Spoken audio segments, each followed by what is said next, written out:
Solo pendakian ternyata bukan ide yang bagus. Ini hal yang bodoh yang pernah kulakukan. Kukira di sini banyak rombongan pendaki. Ternyata waktu yang kuambil bukan waktu yang tepat. Sial, aku sudah terlanjur berjalan jauh dan waktu sudah malam. Hawa dingin perlahan menembus sela-sela jaket.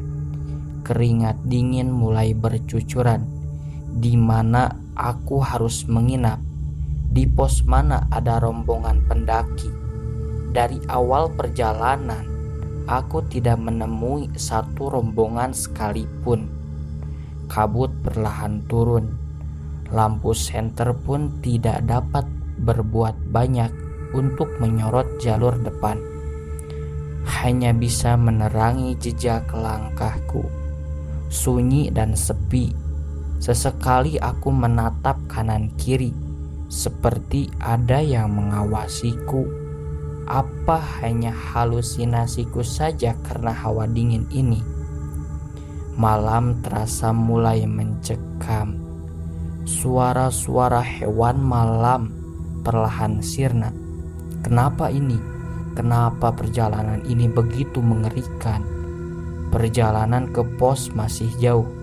Suara-suara asing perlahan terdengar di telinga. Aku mempercepat jalanku.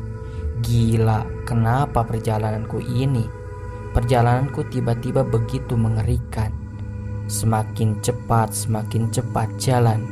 Tiba-tiba seseorang lelaki berjalan melewati jalur, hilang di semak-semak.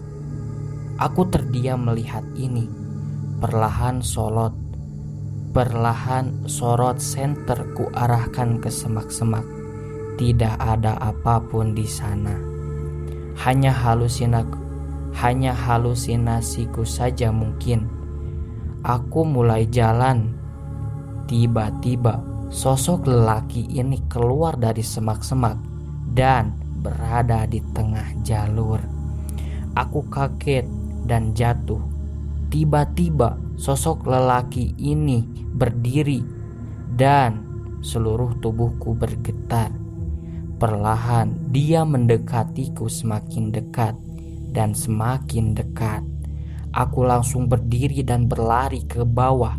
Aku harus cepat kembali. Aku terlalu bodoh melakukan pendakian ini sendirian. Tiba-tiba ada sesuatu mencengkram kakiku. Aku terjatuh. Ku tendang kakiku ke kanan dan ke kiri agar bisa lepas. Sebuah tangan dengan kuku panjang dan berdarah memegangi kakiku. Sosok lelaki itu ternyata mengikuti. Aku sangat panik. Dia perlahan mendekat. Sial, tangan ini kenapa memegangi kakiku? Ku tendangkan kakiku sekuat tenaga. Aku kembali berdiri dan berlari.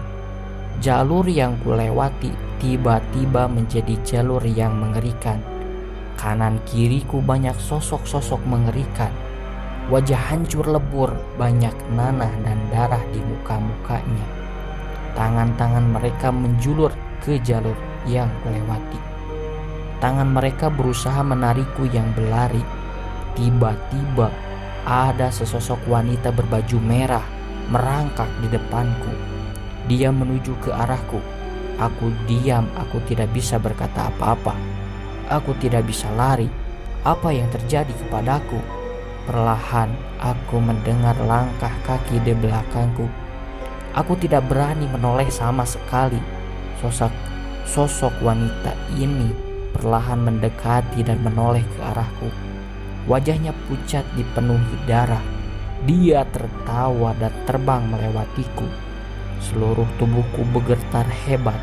Kakiku lemas dan tiba-tiba ada seseorang memegangi pundakku. Aku perlahan melihat ke pundakku. Tangan pucat dan dingin perlahan memegangi leherku. Aku langsung menoleh ke belakang dan